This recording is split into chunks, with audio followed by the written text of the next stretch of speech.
at JSW Steel in an exclusive conversation to understand the synergies from this latest deal. Let's take a look.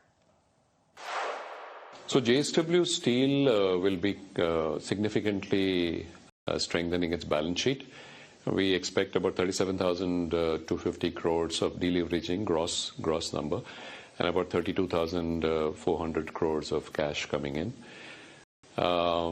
It'll help us accelerate our growth path in terms of the direction which we have given you, 50 million tons by 2031, and we are looking beyond as to how we can fast track our capacity expansions in India, in our brownfield assets, and in Odisha, which we are building up in a modular fashion. Sure.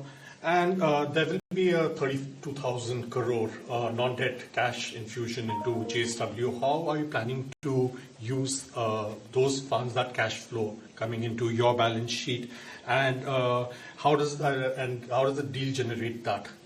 So it will be a combination of deleveraging and capex in the near term. So that's something which we will work on and then finalize.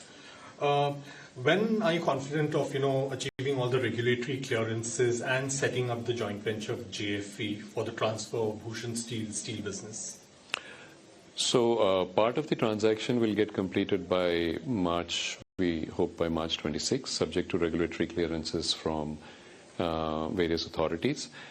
Once the combination, the merger of PSL with JSW Steel is finalized, that may take a few more months. We expect to close that in the next financial year. Right. And you're targeting a steelmaking capacity of 50 million tons a year.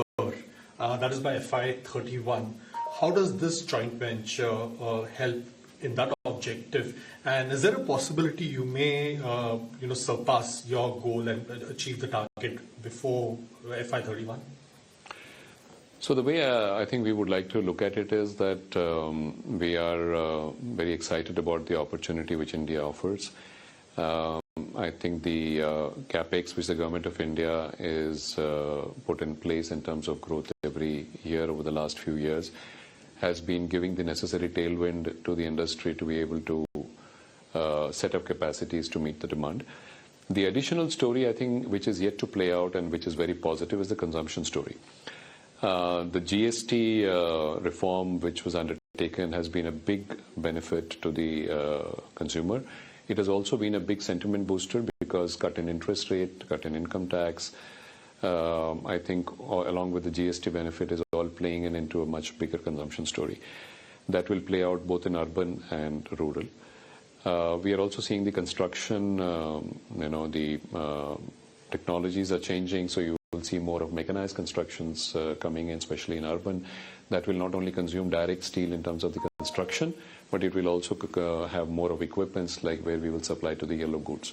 So we are seeing a good kind of a pathway ahead as India grows. I think it's a multi-decadal story which we see in India. What are JSW Steel's capex plans, and also can you tell us more about the tie-up with POSCO? I mean, what are the goals there? What are you looking to achieve? What are JSW's? Yeah, goals in terms of the capex plans. So the capex plans which we have already given you by as of end of September, we already have about 70,000 crores of capex in place for 43 million tons of capacity which we have set out to put in place.